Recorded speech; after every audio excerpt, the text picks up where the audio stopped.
The MapThat drawing tools are available from the Edit Tools toolbar. Underneath the drawing tools, let's choose our layer to edit. Notice here how MapThat can be used as an asset maintenance tool for looking after conservation areas, grass verges, or in this case, let's edit our planning apps. By choosing the drawing tools, that will now display the layer within the map so that we can zoom into the same location. Notice how we're looking at existing conditions of our planning applications, where we have a range of colours, red being where they've failed planning application, blue have been submitted, and green have been passed.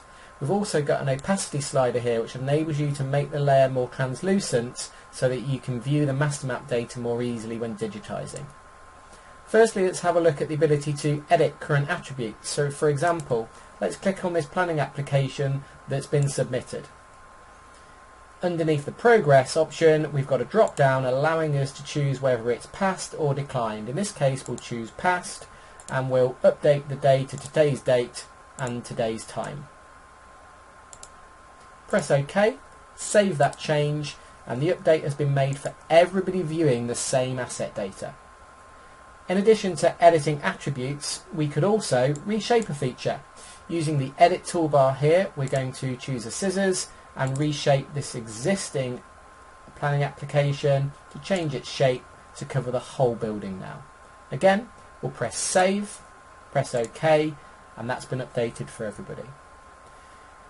In addition to the editing tools, we can also move and remove or delete objects. So let's choose the remove option. Let's click on this record here. In this case, this is a planning application with multiple polygons. We'll press OK to the message. The records have now been deleted. Finally, let's have a look at adding new features. So we'll do two things. Firstly, we'll snap against Ordnance Survey data by enabling the snapping tool, choosing the Ordnance Survey master map data, and then choosing the polygon draw on map tool.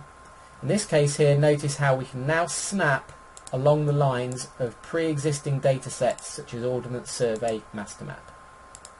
This makes your digitising far more accurate. We'll then enter the details of that location.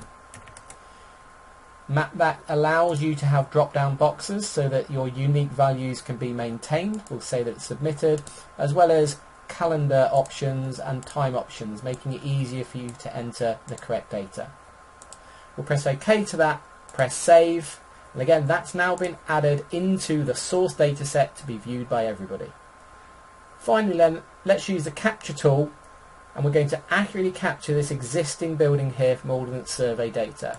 We choose capture, scroll down to choose the layer to capture against, which will be master map. We'll click inside the object to redline it. Having done that, we'll press the camera icon, which then captures the record, and again let's enter the details for that record. We can have free texts, drop down boxes or list boxes, calendar and time options. Having entered the details, press OK, press save, and again that's now been submitted into your source data set. So MapThat has a suite of drawing tools enabling you to draw points, lines, polygons, as well as snapping and capturing from Ordnance Survey data, and finally options for editing attributes, moving, deleting and reshaping features.